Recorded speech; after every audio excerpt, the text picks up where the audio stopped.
Jambo ntabwo ari ry'abanyakigali gusa ahubwo rizahindura abari mu ntara zose z'igihugu cy'u Rwanda n'ibihugu bikikije u Rwanda ndetse no bigere bigota amasimbi hirya kure muri Amerika, i Burayi, imigabane yose. Ndabizi neza Imana ivuganye nawe irakubwira ngo uwicisha bugufi iri kugusaba ibintu bibiri gusa. None wowe udukurikiye usabwa kwicisha bugufi ukavuga ndi Imana nemeye ubuzima ndimo, nemeye icyerekezo ndimo, nemeye kuba byonyine nicaye ahantu, nemeye kuba ndi muri aka kazi, nemeye kuba ndi gukora iri ngiri, ariko ngaca bugufi ngumva keje ubuzima buzahinduka. Ndagira ngo ngutangarize, iyo uciye bugufi mu mutima wawe ukavuga ngo nubwo ndi muri uyu mwanya ejo ufite ibyiringiro by'uko bizahinduka, Imana ishimwe. Imana ibakubwira ngo niwicishe bugufi ukayuba ukayigumaho byaba ubutunzi bwawe bwari buhishe. Hari igihe wakoraga ukabona biri kwanga, hari igihe washakaga akazi ukabona biri kwanga, bivuze ngo hari ubutunzi buhishe. Ariko hashimwe Yesu wavuye umunsi la cité kota la vie niveau de l'essence. Uyu munsi tupfa kuba duhari, upfa kufite amafaranga make kuri mobile money cyangwa se kuri konte. Uyu munsi turibuze gusengera ibikeya Imana ibizamure, turibuze gusengera tuvuta mu mbere zufite tuzamuke. Urushobora ko waba umeze nabi, ariko uyu munsi wa none turibuze kuzamura amavuta. Uyu munsi wa none turibuze kuzamura ibyari byaranze. Uyu munsi wa none turibuze gutuma ushingirwa. Wari umaze igihe ubona ukundanye nawe ahita agenda, wavugana nawe mugapanga iby'ubukwe akagenda, ariko uyu munsi wa none ugomba kwakira impinduka mukobwa, ugomba kwakira impinduka zikwemera gushingirwa. Ugomba ku munsi wa none ugomba kubona imbaraga zikubohora mu izina rya Yesu. Haleluya. Ugomba kwakira kuboho ku munsi wa none, ugomba kwakira impinduka, ugomba kwakira imibereho ivuga ngo noneho byara. Hajya ngo umaze igihe kirekire utabyara, ugize amahirwe yo kubona iri jambo, ugomba kubyara iri joro, ugomba kubyara tasatevo. Bigomba guhinduka aho byari byaranze bikemera. Hajya ngo wacuruzaga ngo ugahomba, abo mwegeranyije ariko baranguye kane. Ibyo bigomba guhinduka, bigomba guhinduka. Haleluya. Uyu munsi wa none bigomba guhinduka. Ndashagira ngo ntangarize ubuzima bwawe ko hari impinduka bugomba kubona. Ndashagira ngo ntangarize imbereho yawe ko hari impinduka igomba kuza. Ndashagira ngo ntangarize business yawe. Nushaka ujya kurangura hanze, nushaka bica mu bwato, ariko hari impinduka ugomba kubona mu mikore yawe buri minsi. Dukeneye impinduka buri munsi, dukeneye impinduka mu byo ukora, mu kazi kawe, mu buzima bwawe. Wowe urwaye, dukeneye impinduka zo gukira mu izina rya Yesu. Haleluya. Nushaka uburwayi bumaze igihe, nushaka uburwayi bwo mu maraso, nushaka uburwayi bwo mu magufa, nushaka mu misokoro cyangwa mu mutwe, uyu saba abanyarwanda aho niga niyo bakeneye. Imana ishimwe. Tubipfuka ducibibaye teyasite kontrabese. Bya bintu by'Imana birakoraga cyane. Ikibacu tuvugira birakoraga byo cyane. Imana ishimwe. Ibyo bibabi rero nibyo naciye ndabibara. Noneho zaninga nkamubwira ndero zaninga uribesha ukavuga ibibabi umanuke kuri uyu musozi. Jewe nsigara hano nje nyine ndi gusenga Imana, kuko iyo yavuganye nanjye ndimo kuvuga ikavuga ko ingize umuhanuzi. N'ubundi ndasengera bine babikunda, turafatanya gusenga. Ndabibara bati 5 bingahe ruva byose ndaribara bigeza ku 120 ari noti za 5. Tubipfukama nejo no mu kofi yanjye, ikofi ngendana. Uretse ejo bundi bivuye muri simbuye n'amadolari. Sinzi umuntu wabonye ikiganiro cyanjye n'abati ngo disimbuye komeze mukara abambaye $1 byayo byabaga mu makofi bitabishinguza. Ndavuga ndi rero Imana yarabikoze, reka ngure niba rwatangiye kuzama $1. Bishatse kuvuga ngo guhera uwo muri iyo Yesu yaje ntabwo abisiga uko abisanga. Yaje elesi de votre descente, yageze kwa Zakayo arahanyura, arangije abonye ko bitari bukemuke, aravuga ati reka nandare kugira ngo asige Zakayo amukuye muri biriya bintu byo kwambura abantu, amukuye mu bwambuzi, amukuye mu bintu. Donc ntabwo asiga uko abisanze. Imana ishimwe. Nagusanga mu bukene arasiga bukosoye, nagusanga mu bigeragezo n'ibyaha arasiga kukuyemo, ukashoboye byose. Gwibutse ko Yesu iyo yanyuze iwawe hari n'igihe yumva ko yaharara zawe zigomba kubimamo. Ibyo waciyemo byihorere, ubukene waciyemo bwihorere, ibibazo waciyemo byihorere. Ibyo ntitubyi Imana ko imicira inzira akaboneka tugiye kuganira muri kano kanya. Reka muhe ikaze rero ku Musira TV ubu tujye tuganira. Nagusuje mu izina rya Yesu mukozi w'Imana. Imana ishimye cyane, nanjye ndabasuhuje. kubabonye iki kiganiro bwa mbere batakurikiranye icyabanje, amazina ni Profete Enoki. Imana yangiriye neza, ndacyari umusore ariko ushima Imana, Imana ihabwa icyubahiro. Imana yanzanye muri uyu mujyi wa Kigali ku mpamvu zayo kugira ngo nkorere Imana. Niyo mpamvu rero ndi hano, abantu bagiye kuboneka ku Musaraba TV. Umusaraba TV ni ahantu rwose nabonye nagenze ibiganiro byabo byose, nsanga birubaka, nsanga ni ibiganiro ubona biri mu mwuka w'Imana, ku buryo cy'umuntu wese wakoze subscribe ndagihomba bafite. Abahubwo agenda yinjoyinga ibikomoka mu gusenga. Nta muntu ubasha ngira nurakurikira kino kiganiro, nta muntu uzaje urahaca kubera ko ni ijambo ry'Imana. Maze n'abantu birirwa bavuga ibitagira 12 na 14 babona abantu bakabikurikirana. Nganzwe Umusaraba TV wahisemo kugira ngo byibuze cyane cyane wibane no ku ijambo ry'Imana. Ijambo ry'Imana niryo tugenza ko ijambo rivuga ngo mubabwize ukuri, muvuge ukuri, kandi ukuri niko kuzaba batu. Haleluya. Turi hano rero kugira ngo twamamaze ubutumwa bwiza bwa Yesu. Yesu yaravuze ngo mugende mu mahanga yose muvuga ubutumwa. Haleluya. Abazizera izina rye muzabatize mu izina rya Data wa twese n'iry'Umwana w'Umwuka. Birashoboka yuko ntabwo tubatiza, ariko iri jwi ryo ribasha kugera aho tutagera. Haleluya. Kandi rikavuga ubutumwa. Imana ihabwa icyubahiro. Niko bimeze cyane. Ni ukuvuga ngo ukimara kubona iyi video cyangwa se ukabona iri jambo ry'Imana, byo byonyine ukagira kwizera, wibutse ko hari uwakoze ku gishura cya Yesu. Bari bamushagaye ari benshi, arangije we yari arwaye urwaye bukomeye. Arangije baravuga ngo ndabona Yesu bamushagaye, wa muntu we kugira ngo mugereho biragoye cyane, ariko reka njyewe byibuze mere ngucengeje akabo. Ndabizi Yesu koko yaturutse ku mwana w'Imana, ari umwana w'Imana, byanga byakunda aramenye umuntu umukoze. Niko byagenze, yacengeje akaboko kuri Yesu, akora ku bishuka bye cyangwa ku myenda yiwe, abasha gukira. Bishatse kuvuga ngo ushobora gukira cyangwa se ukagubwa neza ukurikiye video. Imana ishimwe. Ntabwo ari ngombwa kugira ngo wenda byibuze uze ugere hamwe nanjye, bigushobokeye wenda wanampamagara, ariko hari uburyo ucengeza akaboko ugaca kuri video, ugaca ku Musaraba TV, ugaca muri comment ukavuga ati uwo muntu ndamukeneye, ugaca ukarayiki. Gutyo bigatuma byibuze ubasha gukora kuri Yesu. Gukora kuri Yesu bisaba kwizera. Ushobora kwizera iyi video ukavuga ngo ngiye kumvira ijambo ry'Imana, nturuke rigitangira paka ndisoye, rishakire rifite iminota 10 cyangwa 20 ndibusoze nyine, ukizera kuri buri soze icyo kiganiro ukavamo ubohotse kandi uri mu bantu Imana yagiriye neza, uri mu bantu bavuga Imana gusa, akavuga imirimo y'Imana. N'utuzura umwuka wera akaba yakuzura umwuka we. Nshimye ko tugiye kubana nawe ukaza kutubwira Imana neza. Hari ahantu abantu bajya bavuga cyane cyane ku bantu b'i Kigali bamenyereye cyangwa se bamenyereye kuri ino mihanda, tugite imihanda, tuvuga muri kuvuga ubutumwa ntabwo tubizera, ariko umuntu uvuye mu ntara iteka ryose baba mwizeye ngo agifite ngo gakiza kazima gakiri gashya cyangwa kubera iki. Buriya urumva Imana ngiye ikintoranya ngivukira hariya ku Karago. Imana yavuze ko izabana nanjye guturuka uwo munsi, kuva uyu munsi ngeze mu myaka 40 ingabe ndashatse kuvuga umubare wose, bivuze ko yakomeje kubana nanjye. Ntabwo ari yabanye nanjye muri imyaka 40 maze 30 ndetse iri kurenga. Kuba maze iyo myaka Imana itarigeze indekura. Noneho rero ntabwo yenda kundekura uko ngeze muri Kigali, ntabwo yenda kundekura. Nari nsanzwe rega mpaza kuhabwiriza ariko ngahita amanuka, ariko ubu ngubu naje kuhatura kuhaba, ntabwo aribwo yandika. Nari nsanzwe nza nkabwiriza yo natumiwe hanyuma ngasubirayo. Imana ishimwe. Bishatse kuvuga ngo rero ntabwo iyi Kigali igomba kumvira, ahubwo nzanye ijambo rihindura abatuye Kigali ndetse no mu bihugu no mu mahanga. Urabizi ko Umusaraba TV ukurikirwa n'abantu bari mu migabane y'itandukanye. Iri jambo ntabwo ari iry'abanyakigali gusa, ahubwo rizahindura abari mu ntara zose z'igihugu cy'u Rwanda n'ibihugu bikikije u Rwanda, ndetse no bigera bigota amasimbi hirya kure muri Amerika, i Burayi, imigabane yose. Ndabizi neza bumva ikinyarwanda barahandu benshi.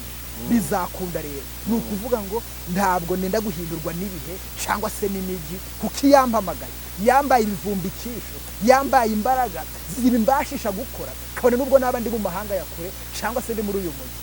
Imana ishimwe. Hari umuntu ufite kugana mu minsi yashize aravuga ngo Kigali ngo yabaye nk'irimbi ry'abahanuzi.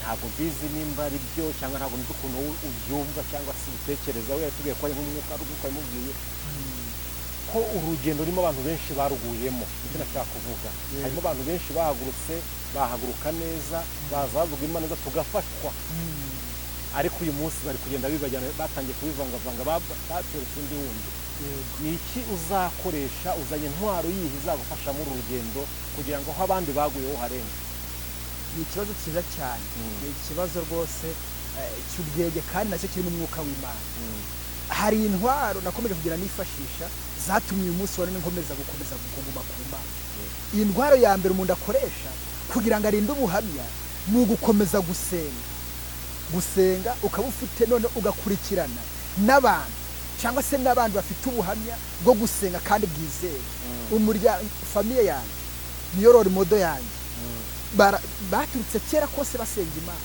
kugeza kuri uyu munsi wa none baracyasenga Imana papa wanjye aracyavuga ubutumwa mama wanjye aracyavuga ubutumwa bakuru banjye baracyavuga ubutumwa bishatse kuvuga neza yuko ntabwo rero mfite umuryango ukomeza gusenga Imana mfatiraho urugero kandi kugeza uyu munsi wa none aba bazi baravuga ati abantu basaziye mu Mana kugeza uyu munsi bakivuga Imana ni ukuvuga ngo rero ngenda nkabegera tugafatanya ibyo byo gusenga ndetse gakomeza no kwiyiriza ubusa wibutse ko kwiyiriza ubusa biri mu bintu birinda impano y'umunyamasengesho agasenga akongera akegerana n'Imana wibutse ko na Yesu nawe yafashe iminsi 40 n'amajoro 40 kugira ngo abashe kunesha Satani ageza n'ahanesha Satani aramubwira ngo Satani amutega ikindi gihe bishatse kuvuga ngo iyo ufite amasengesho no kwiriza ubusa bikomatanyije bituma Satani akunanirwa akagutega ikindi gihe akavuga ngo uyu munsi ndamunaniye Prophet Enoki ndamunaniye reka mutegera amaze kumara umwaka muri Kigali rero iyo ufite amasengesho agenda gutuma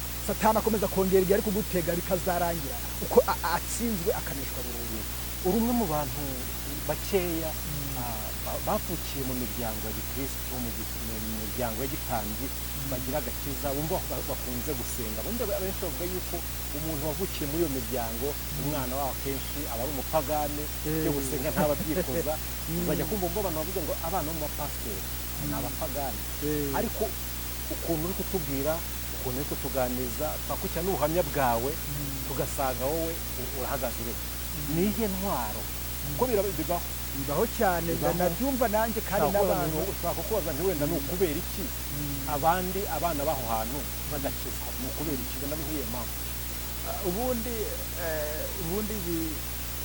biba bigoye cyane ko byakomeje kugaragara ku miryango myinshi ibyo byose uvuze rwose waraverifiye cyane ko rwose iyi Imana yabatoranije avuga ati mukuru y'umurimo burya mugenda mugira n'ahantu henshi mukagira n'ubundi buhamya bwinshi mubona nicyo kintu kigaragaza umuntu Imana yatoranije ikamuzana mu bintu mu by'ukuri ariko bimeze uko bimeze rero gutyo ni ukuvuga ngo icyambere hari ukunda abana bavuka ababyeyi ntibabe hafi bagakurikirana za nshingano z'itorero twebwe mu rugo uko twabigenzaga ndavuga ubuhamya bwo mu rugo kuko twebwe dukomeje gusenga Imana uko mu rugo papa yabigenzaga yabaga amaje kubwiriza itoraniro ry'aho yasengeye byahabereye umuyobozi cyangwa se ku mudugudu ayoboye nimugoroba akongera akaza agakora iteraniro mu rugo ryacu mu gitondo mbere yuko aje gusenga akabanza akatubwira ijambo ry'Imana ndetse natwe akadutetoza gusenga akatubwira ati mupfukame musenge Imana turi abana 10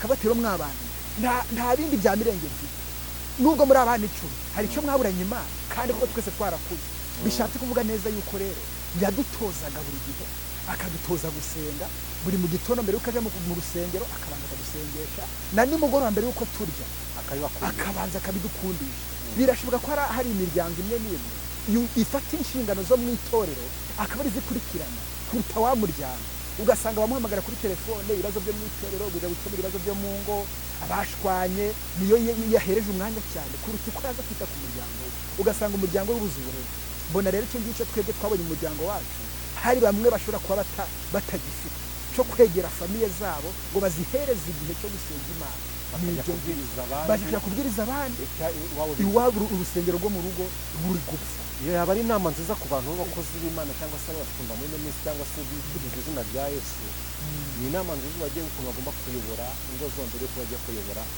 amadini n'amatorero babarizwa n'ubwo yaba ari inama nziza kandi ibyo byose biteza amatwi tuba tubahuguyemo nabwo usanga ariho biri gupfira wa mugani niyo biri gupfira kuko niyo keyword twabonye mu rugo muri famiye kandi birakora ni n'Imana itumye umwuka wera gukora kugira ngo abaze iki kibazo cyari gikenewe n'abantu benshi. Imana igumisha kandi isabiye n'umuryango wawe wabigezemo rero kugira ngo ube wicaye hano basabiye umugisha, kuko iyo batakurira neza ntabwo wicaye hano hantu uba uri ahantu. Niko bimeze. Imana ibahereza umugisha rwose mama, ndabizi yakoze n'umurimo ukomeye, akomeza kugenda ngira inama, n'ubu arampamagara, se umeze neza muri Kigali uri gusenga? Tugira agahe ko kuyiriza ubusa na mama, ubwo ako ngako kazaba kwa gatandatu. Ni ukuvuga ngo arampamagara, wagatangiye nje ko natangiye, reka dusenge. Nubwo akakomeza kamba hafi, nta gihe cy'uburere bw'umubyeyi bugomba kurangira, uburyo bw'umwuka bugomba guhoraho kugeza igihe ibintu bikagenda neza. Reka twinjire mu kiganiro cyacu bw'iri mirimo y'Imana. Ndakeka tuzagira mu biganiro byinshi cyane, ubona ko nijoro riri kugenda riza, ariko tubwireho Imana. Reka tugusabe n'usenga Imana uko umwuka kuri batugenda uko nguko. Haleluya. Imana ishimwe cyane. Mana, mu izina rya Yesu Kristo ndagushimye kuri data wa twese, ndagushimye ko wongeye gutuma tuvugira ijambo nonaha. Mu izina rya Yesu Kristo nsengeye umuntu wese ukurikiye umusaraba TV. Umusaraba wawe niho turongera, niho tubonera, niho dukirira. Izina ryawe rihabwa icyubahiro. Bishatse gusobanura ko umuntu wese ukurikira ijambo nonaha agiye kurokokera, agiye kungukira ku musaraba. Imana ishimwe. Reka ubagirire neza, reka uhereze umugisha umuntu wese ubashe gukurikirana ijambo, umuntu wese wabashije gusubscribinga kuri iyi channel kugira ngo abashe kumva ijambo ry'umwimerere. Musabiye umugisha n'undi wese uzabikora, n'urimo kubikora nonaha, kugira ngo agubwe neza kandi atekane mu byo arimo gukora. Urakoze kubanye natwe, ni mu izina rya Yesu Kristo, amen. Imana ishimwe cyane. Haleluya. Ndagira ngo tuvuge Imana rwose muri iyi minota mikeya. Imana ishimwe cyane. Ijambo Imana yashize ku mutima ngira ngo mbabwire aka kanya, ni ijambo rivuga ngo ni ukuri uwicisha bugufi akubaha Uwiteka agiye guhembwa ingororano, icyubahiro n'ubukire n'ubugingo. Ibyo bintu bitatu, uwicisha bugufi akubaha Uwiteka, ingororano ye ni ubukire n'icyubahiro n'ubugingo. Ibi ntabwo ari njye ubyivugiye ngo nuko nshaka kubikubwira, ngo nuko nshaka kubikwatura ngo umuhanuzi, ngo nuko nshaka oya, byanditswe mu ijambo ry'Imana. Reka tubisome ubyiyumvire. Imana ishimye cyane. Imigani 22 umurongo wa 4. Letaya side vode. Ndumva ndi gufashwa. Imigani 22 umurongo wa 4 haravuga ngo uwicisha bugufi akubaha Uwiteka, ingororano ye ni ubukire n'icyubahiro n'ubugingo.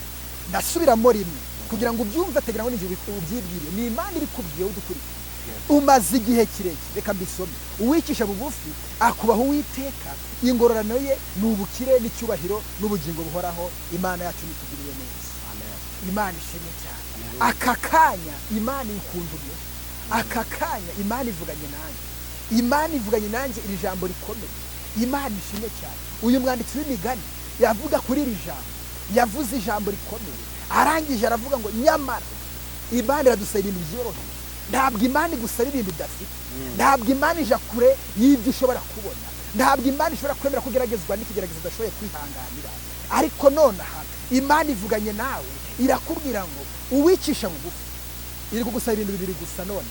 Wowe udukurikiye usabwa kwicisha bugufi, ukavuga ndi Imana nemeye ubuzima ndimo, nemeye icyerekezo ndimo, nemeye kuba ndi byonyine nicaye ahantu, nemeye kuba ndi muri aka kazi, nemeye kuba ndi gukora iri ngiri, ariko ngaca bugufi ngumva keje ubuzima buzahinduka. Ndagira ngo ngutangarize, iyo uciye bugufi mu mutima wawe ukavuga ngo nubwo ndi muri uyu mwanya, ejo ufite ibyiringiro by'uko bizahinduka.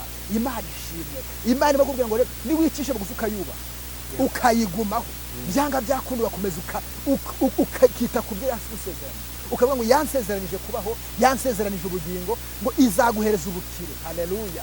Imana ishimwe. Petero niyo wabwiye Yesu aravuga ngo hajya ko twagukuriye tugasiga ibyacu n'abacu hajya tuzabona. Yesu yaramusubije ati mukiri mu isi nzabakubira inshuro 100 ibyo mwaretse. Haleluya. Ibyo waretse, ibyo wagiye uta ukavuga ngo nshaka ukurikira Imana, nshaka kureba Yesu, Imana izari gukubira. Ni ukuri ntabwo gukurikira Yesu ari igihombo. Imana ishimwe cyane. Imana itugirire neza. Iragusaba guca bugufi ikaguhereza ubukire. Ubukire ndawe utabukunda. Tukiri mu isi ntabwo ugomba gusuzugurika, uburi ibyo kurya, abandi babure minerivare, abandi babure ibibereho, nawe uhore ubabaye. Ukiri mu isi hari ubukire n'icyubahiro n'ubugingo. ntabwo ugomba gusuzugurika, warasenze Imana ikiruta byose ukazabona ubugingo buhoraho. Ndagira ngo mbasengere Imana. Imana ishimwe, tugiye gusenga Imana. Imana ishimwe, Imana ibasha gukora ibintu bikomeye cyane, wabonaga ko bikomeye. Imana iha eta yasibye voie de grande sens et ne voie de grande sens. Uyu munsi wa none Imana irimo kukubwira ngo ni ukuri hari ingororano zihari. Ingororano y'umuntu wasenze hari ubukire n'icyubahiro n'ubugingo. Ingororano z'umuntu wagumye imbere y'Imana hariho ubukire n'icyubahiro n'ubugingo buhoraho. Imana yo mu ijuru niba yavuze ngo hari ubukire, ndagira ngo ntangarize umuntu wari umaze igihe utekereza ngo avuga ngo ese iyo umuntu asenga agomba kugira ubuzima bwiza, ese iyo umuntu asenga agomba kugira amafaranga, ese iyo umuntu asenga Imana kugira amafaranga biremewe. Ndagira ngo ngukurire inzira ku murima, ngubwire ko umunyamasengesho ni ngombwa agomba kubona amafaranga, kuko n'ijambo ry'Imana ritubwira ngo Kuro, Imana ibwira Kuro, yaramubwiye ngo yewe Kuro nzakujya imbere, haleluya, ahataringaniye mbaringanize, ngo kandi kiruta byose nzaguha n'ubutunzi. Bishatse kuvuga ngo buhishwe taseta ngo nzaguhereza ubutunzi bugize buhishwe. Bishatse kuvuga ngo haleluya, hari aho ubutunzi bwawe bwari buhishwe. Hari igihe wakoraga ukabona biri kwanga, hari igihe washakaga akazi ukabona biri kwanga. Bivuze ngo hari ubutunzi buhishwe, ariko hashimwe Yesu wavuze abwiye Kuro akavuga ngo nzaguhereza ubutunzi buhishwe. Nawe udukurikiye hari ibyo uri gukora ukabona rwose ukavuga ati nzagera ku mafaranga rya, nzagera ku madolari byari bitewe n'igihugu uherereyemo, nzagera ku mayeri, nzagera ku mapawundi, nzagera mbese ubwoko bwose bw'amafaranga ukoresha.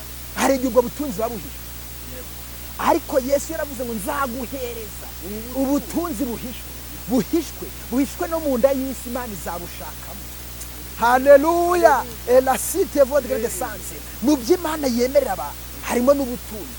Imana ishimwe cyane. Iri jambo turisoma yavuze ngo niwicisha bugufi wowe gusa ugahanga amaso Imana ukavuga ngo iyavuganye nanjye ndayizi. Ngwibutse ko hari abantu bamaze igihe bagupinga, ngwibutse ko hari abantu bamaze igihe NCD votre grande sens mu kontre bapinga icyo Imana yavuganye nawe, bapinga ubuhanuzi cyangwa se bapinga iyerekwa Imana yagushizeho, bapinga icyo Imana yavuganye na famiye yawe bakagipinga. Ariko uyu munsi wa none iravuze ngo ni umuhanga amaso, ukamuhanga amaso. Haleluya, guhanga amaso Imana, kuyihanga amaso byanga byakunda ntabwo yagucika. Imana ishimwe cyane. Iravuga ngo noneho ngo nzaguhereza icyubahiro n'ubukire, ngo nyuma ya byose birangiye ngo nguhereze ubugingo buhoraho. Tukiri mu isi gutunga birashoboka. Imana ishimwe cyane. Gusenga bituma hari ubutunzi Imana ihishura. Haleluya, muntu dukurikiye nushaka umaze imyaka urimo ufite ideni ukananirwa kuryishura, banki gahora iguhereza imbisi ugahora urenuvera, ariko birashoboka cyane. Gisomye Abami ba kabiri hari ibice bine usanga Imana yo mu ijuru, haleluya, yarabashije kwishyurira umupfakazi ideni yararimo. Imana yo mu ijuru ihabwa icyubahiro, irarimwishyurira bisi. Aravuga ngo tasekona vodka seta bibukonje, abana biwe bari bageze igihe cyo gutwarwaho ingwate. Haleluya, Imana ishimwe cyane. Hanyuma noneho uramupfakazi ngo umugabo yari wo Badiya, ngo kandi yaracumbikiye abakozi b'Imana, abacumbikira mu bihe bigoye, abacumbikira yewe mu kungoma y'umwami Ahabu ubwo barimo bahigwa, Yezebeli abahiga, ariko none arabacumbikira avuga ngo bamwe babika mu buvumo 50, ahandi 50. Ngo arangije ngo ajya ku mabotike, ibyo yari afite arabibahahira, bose barabirya birashira, ajya kuguza kuri botike gufata ideni. Haleluya, ngo umwishyuza aje none aravuga ndere ibyo ngibyo byo kuba umugabo yarapfuye byo mbibinde nanje aho nararanguye barimo kunyishura, cyangwa se nanje amafaranga famille yanjye yakira. Haleluya, Imana ishimye ko iyo abantu batangiye kugutererana ari byo Imana irigiye gukora. Iyo abantu batangiye kuvuga ngo wowe ngo ngwino hano, batangiye kuguhanahana, nibyo Imana irigiye kuvuga ngo ngenda gufite. Imana ishimye. Haleluya, Imana yo mu ijuru irangije aravuga ngo ntabwo umuntu wangoreye nubwo umugabo watakiriho. Haleluya, ndagira ngo mbabwire ko amasengesho abasha kugukurikirana wowe, agakurikirana abo muvukana, agakurikirana buzabyara. Ubuvivi n'ubuvivure bujya burya ku masengesho y'umukiranutsi. Haleluya, icyo usabwa ni uguca bugufi ukayubaha, hanyuma Imana ikaguhereza ubwabukire n'icyubahiro n'ubugingo buhoraho. Niko byagenze. Gahamagara Elisa aravuga ati none se tubigenze gute? Ariko barasenga, wese ufite iki mu mpere, ngo umuja wawe nta kintu mfite uretse utuvuta two mu mpereza. haleluya. Ndagira ngo ngubwire ngo udukurikiye ibintu ubona byanze, udukurikiye usa n'ufite twa tuvuta two mu mperezo, ariko uyu munsi la site kotala vini votre essence, uyu munsi tupfa kuba duhari, upfa kufite amafaranga make kuri mobile money cyangwa se kuri konte. Uyu munsi turi buze gusengera ibikeya Imana ibizamure, turi buze gusengera tuvuta mu mberezo ufite tuzamuke. Urushobora ko waba umeze nabi, ariko uyu munsi wa none turi buze kuzamura amavuta. Uyu munsi wa none turi buze kuzamura ibyari byaranze. Uyu munsi wa none turi buze gutuma ushingirwa. Wari umaze igihe ubona uwo ukundanye nawe ahita agenda, wavugana nawe mugapanga iby'ubukwe akagenda, ariko uyu munsi wa none ugomba kwakira impinduka mukobwa, ugomba kwakira impinduka zikwemera gushingirwa, ugomba kwakira impinduka zikwinjiza mu masezerano yawe. Imana ihabwe icyubahiro mu izina rya Yesu. ngo umwishyuza ngo baravuga ngo none genda utire mu baturanyi. Elisa aramubwira ngo genda utire mu baturanyi ibi bindi ngo kandi ndutire bike. Uyu munsi wa none Imana irashaka kugira ngo aho ikigeragezo cyakwiye, aho ikigeragezo cyakwiye bakuvuga nabi, aho ikigeragezo cyakwiye, aho ngaho n'igisubizo kigiye kurenga, aho bakuvuze n'Imana igiye kugeza y'ijambo rivuguruza amagambo bakuvuze. Haleluya. Imana ije kuvuguruza 100% cyangwa se 100% ivuguruza amagambo bamazige bakuvuga, bamazige bakuvuga nabi ku musozi, bamazige bakutekereza nabi ku musozi utuyeho, bamazige bavuga ngo we ntabwo abana bawe baziga ngo bige za kaminuza, ngo niba nagerageza ngo nta minerivara bazabona. Ariko uyu munsi wa none hari utuvuta duke ufite mu mberezo la cite contre Imana ishimwe ije kuvuguruza amagambo bavuze kuri famille yawe. Hari abahora batumuhora urwaye bakakugendera nabi, bakakuroga, bakagutesha umutwe, ariko uyu munsi wa none hari imbaraga muri Yesu. Leo asite hari imbaraga muri Yesu zibohora, hari imbaraga zitanga ubuzima abandi bavuze ngo aho bwahuriye, hari imbaraga zituma visa, hari imbaraga zituma wurira indege, hari imbaraga zivuga ngo haleluya, zivuguruza abantu bavuze ngo mu muryango wanyu nta kiza kizakomoka. Kigomba kuhakomoka kuko nonaha ugeze amahirwe yo gukurikira umusaraba TV. Uyu munsi wa none ugomba kubona imbaraga zikubohora mu izina rya Yesu. Haleluya. Ugomba kwakira kubaho ku munsi wa none, ugomba kwakira impinduka, ugomba kwakira imibereho ivuga ngo noneho byara. Hajya ngo umaze igihe kirekire utabyara, ugize amahirwe yo kubona iri jambo, ugomba kubyara iri joro, ugomba kubyara tasatevo, bigomba guhinduka. Aho byari byaranze bikemera, hajya ngo wacuruzaga ngo ugahomba, abo mwegeranyije ariko baranguye kane. Ibyo bigomba guhinduka, bigomba guhinduka. Uyu mujyi nagezemo abantu bafite ibihombo, bigomba guhinduka mu izina rya Yesu. Aho uri hose, uherereye hose mu gihugu cyose urimo, Imana ishimwe kubashije kugira amahirwe kubona iyi video, ariko ugomba kumenya ko bigomba guhinduka mu izina rya Yesu. Haleluya.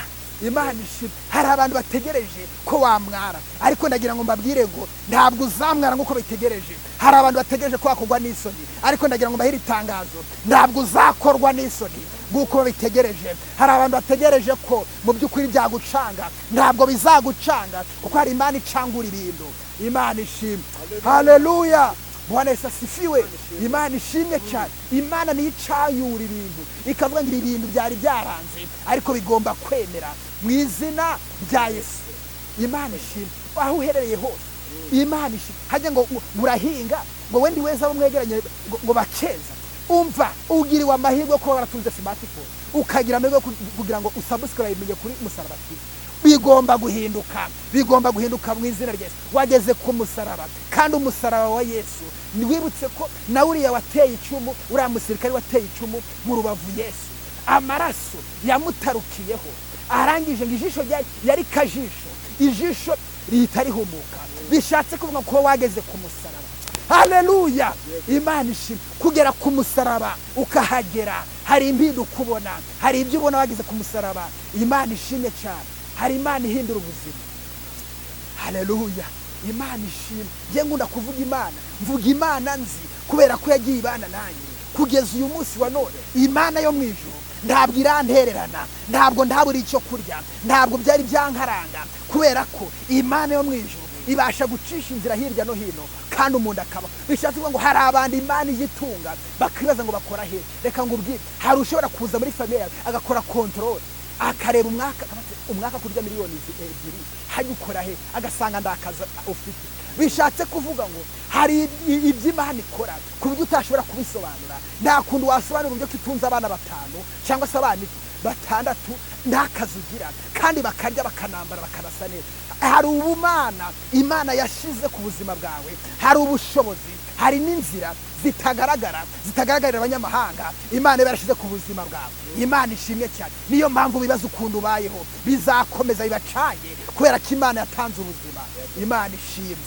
Haleluya, haleluya, haleluya.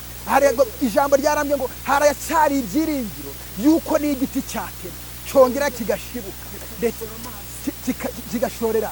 Haleluya. Imizi yacu ifa kubiri kugera mu mazi rero ni kwa kundi rya jambo twasomye rivuga ngo tugume ku Uwiteka duce bugufi, hanyuma Imana dushorera imizi. Haleluya. Niyo byari byara waba wari warahonye, uyu munsi ugomba kongera gushibuka mu izina rye. Niyo waba wari warasubiye inyuma, none aho cyumvisha iri jambo ry'Imana ugomba kongera gushibuka ukaba mushasha mu izina rye. Haleluya. Uyu munsi wa none bigomba guhinduka. Ndashagira ngo ntangarize ubuzima bwawe ko hari imbinduka bugomba kubona. Ndashagira ngo ntangarize imbereho yawe ko hari imbinduka igomba kuza. Ndashagira ngo ntangarize business yawe, nushaka ujya kurangura hanze, nushaka bica mu bwato, ariko hari imbinduka ugomba kubona mu mikore yawe buri minsi. Dukeneye impinduka buri munsi, dukeneye impinduka mu byo ukora, mu kazi kawe, mu buzima bwawe. Wowe urwaye, dukeneye impinduka zo gukira mu izina rya Yesu. Haleluya. Nushaka uburwayi bumaze igihe, nushaka uburwayi bwo mu maraso, nushaka uburwayi bwo mu magufa, nushaka mu misokoro cyangwa mu mutwe, uyu munsi wageze ku musaraba TV.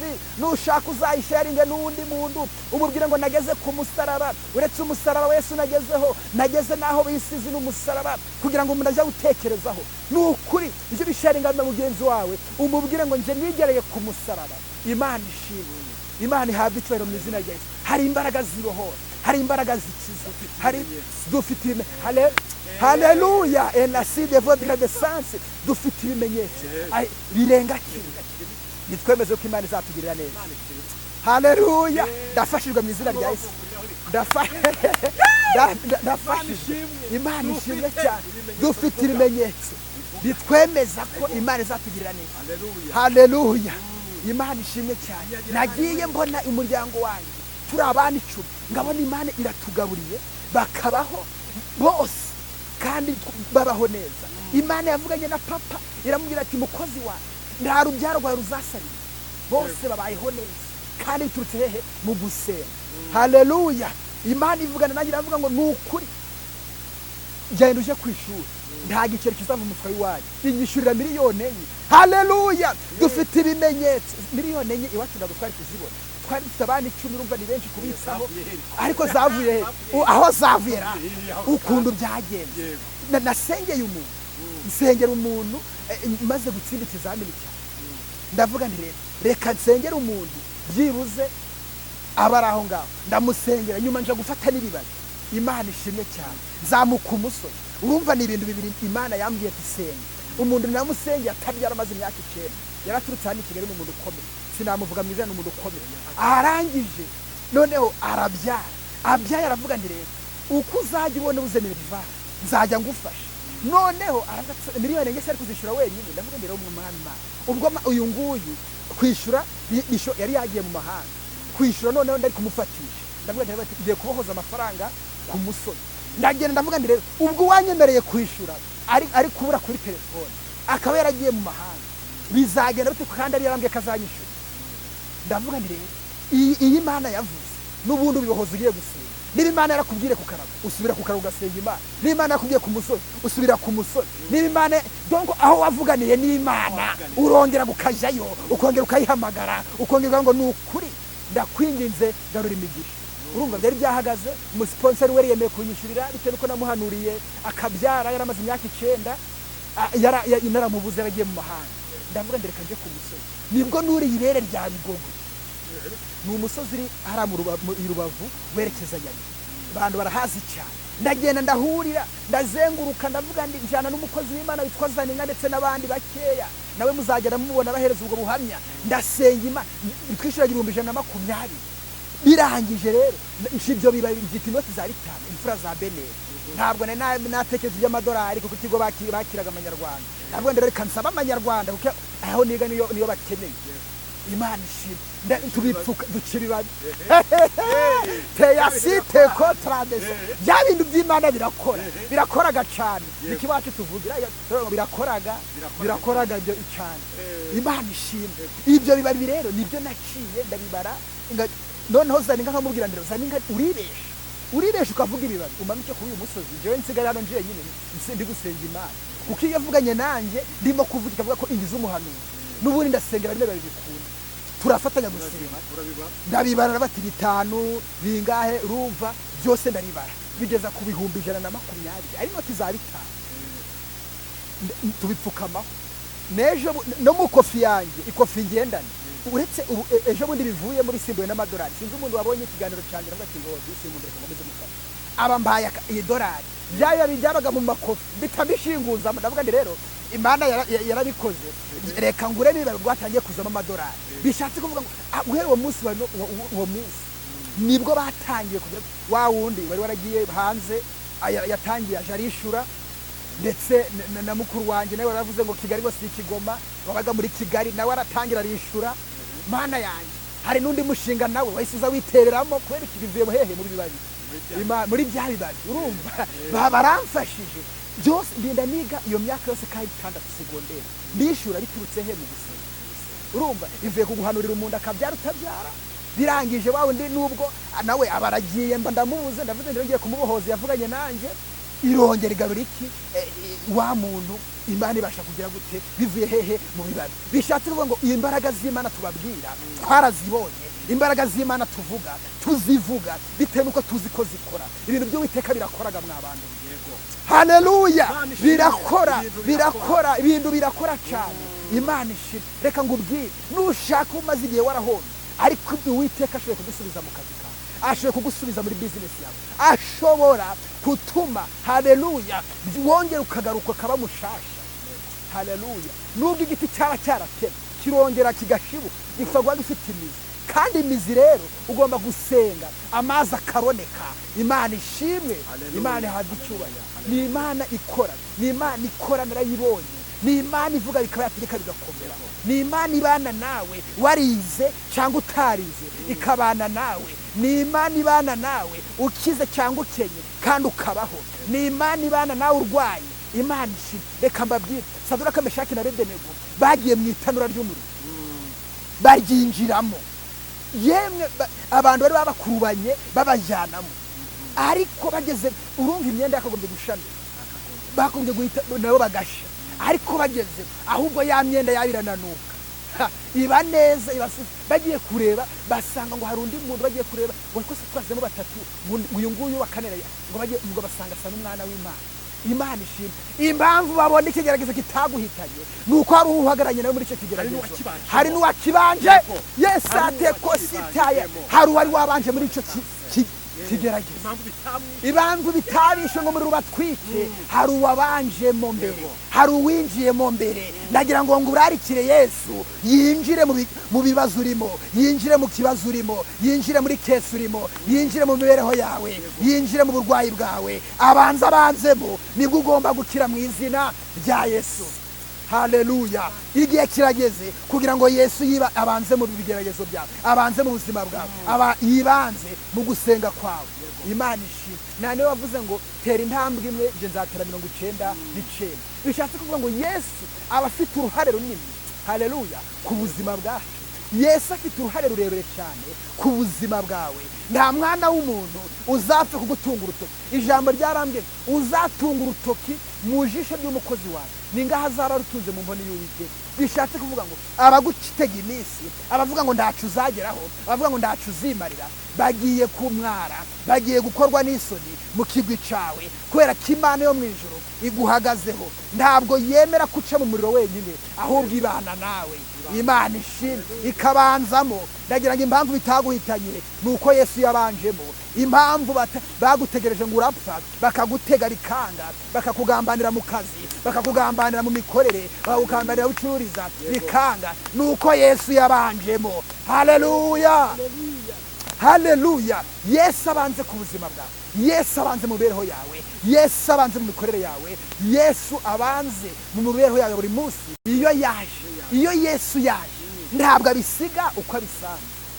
Yaje elesi de votre de sanse, yageze kwa Zakayo arahanyura, arangije abonye ko bitari bukemuke, aravuga ati reka nandare, kugira ngo asige Zakayo amukuye muri biriya bintu byo kwambura abantu, amukuye mu bwambuzi, amukuye mu bintu. Donc ntabwo asiga uko abisanze. Imana ishimwe. Nagusanga mu bukene arasiga bukosoye, nagusanga mu bigeragezo n'ibyaha arasiga kukuyemo, ukashoboye byose. Gwibutse ko Yesu iyo yanyuze iwawe hari n'igihe yumva ko yaharara. Gwifurije kugira ngo Yesu anyuri iwawe anaharare. Wa mumama we, Yesu agomba kunyura iwawe akaharara. Wa mukobwa we, Yesu agomba kunyura iwawe akaharara. Wa mukobwa we na wa mudamu we, mwese mubashe gukurikira iyi video, Yesu agomba kunyura iwanyu akanyura muri famiye zanyu akaharara, kubera ko tumaze kumenya neza yuko iyo ahanyuze ntabwo abisiga uko yabisanze. Haleluya. Imana ishimwe. Ntabwo ajya abisiga uko yabisanze. Uyu munsi yiteguye gukora ibintu bikomeye ku buzima bwawe. Ese waba ufite ibyifuzo bingana iki ko Yesu yiteguye kubikora? Ni iki wumva cyakunaniye? Ni iki wumva cyakugoye? Ni iki wumva kikunaniza umutima? Ndahari nga Prophet Enoki, Imana yambamagaye, Imana ikorana nanje uyu munsi wa none, irashaka kugira ngo none ni iki. Fata icyifuzo cyawe tugisenge, tugiye gusenga Imana. Urarwaye, fata aho urwaye. Ufite uwo urwaje, tugiye gusenga Imana mu izina rya Yesu. Ahari uyu munsi wa none ni umunsi wo kugira ngo ukire. Uyu munsi wa none ni wo kugira ngo Imana ikwinjize mu masezerano yawe. Ni umunsi wo kugira ngo ikwinjize mu nzozi warose. Ni umunsi wo gukemura ibyananiranye ku buzima bwawe. Ni umunsi wo gutanga imibereho. Ni umunsi NC de votre de sens stable vous compte. Ni umunsi wo kugira ngo nawe winjire direct mu Imana yagusezeraniye. Imana ishimwe. Imana ikwinjize mu nzozi warose. Warose ucuruza, warose nawe ubona akazi, warose nawe ugura imodoka, warose nawe uva mu bukode. Donc uyu munsi wa none ndasenze kugira ngo inzozi zawe nziza ziri impamo. Haleluya. Inzozi za famiye yawe ziri impamo mu izina rya Yesu. Inzozi za madamu wawe ziri impamo, inzozi z'umugabo wawe ziri impamo, inzozi zisohore ku buzima bwawe. Imana ikwinjize mu nzozi warose mu izina rya Yesu. Dusenga Imana, reka dusenga Imana. Ndashaka kugira ngo dusenga Imana turi ibihome, turi enasi de votre grade santable rivo contre enevo ceci de votre grade sanse eni sete contrai enevo de grade santable rivo contre. Inzozi zawe zigomba kubimamo. Ibyo waciyemo byihorere, ubukene waciyemo bwihorere, ibibazo waciyemo byihorere. Ibyo ntitubyitayeho, twitaye ku Imana igiye gukora. Elasite godre de satine vodre, twitaye Imana yitaye ku kigiye gukora hano hanyuma. Ibyo igiye gukorera none aha nibyo Imana yitayeho. Imana ishimwe. Ibyakira birashize, ibyakira ibyo byihorere, ahubwo duhanze amaso Imana, duhanze amaso Yesu, duhanze amaso yavuganye nawe. Imana ishimwe. Reka dusenge Imana. Mana mu izina rya Yesu, turagushimye kuri umukozi w'umuhanga. Dusengeye umuntu wese ukurikiye umusaraba TV. Turasenze muri aka kanya kugira ngo umugirire neza. Icyo yaba ari cyo cyose, icyo yaba ari gukora cyose, aho yaba aherereye hose, turasenze nonaha kugira ngo iri jambo twavuze rivuga ko uwicisha bugufi akakubaha, ingorano ye ari ubukene cyari n'ubugingo buhoraho. Turasenze kugira ngo bimugirirweho mu izina rya Yesu Kristo. Turasengera abarwayi nonaha kugira ngo bakire ubwo burwayi bafite ubwo aribwo bwose, bwaba bukomeye, bwaba bworoheje, bwose babukire. Uburwayi mu bitaro bikuru ndetse n'ibiciriritse, bose bakizwe nawe. Urakoze kutanza umugisha, ukawufunguye ikirere cy'umugisha, ni mu izina rya Yesu Kristo. Amen. Imana duhana umugisha mu izina rya Yesu Kristo. Turabakunda cyane, mukomeze mukurikirane ibicano kandi iri guca ijambo ry'Imana ribohora imitima. Ni ukuri Umusaraba TV muyisharinge na bagenzi banyu babona imbaraga z'Imana ziboneka mu gusenga. Je narayikunze kuko ndi kubona hari abantu bari kubohoka bagasubizwa kandi barasubirijwe kuri ibicano Umusaraba TV. Imana bahereze umugisha mu izina rya Yesu. Hari wakwifuza yuko umusengera ibibazo bitandukanye, afite ibigeragezo, afite uburwayi, akifuza inkunga y'amasengesho cyangwa se akifuza ko anakuvugisha, reka tugusabe tanga nimero ya telefone. Imana ishimye cyane. Nimero ya telefone ni guteranya 250 78 58 04 66 kane. Iyo nimero ino kuri WhatsApp nayisubiramwo guteranya 250 78 58 04 64. Nidusingiza Imana Enoch Prophet Enoch, Imana ishimwe cyane.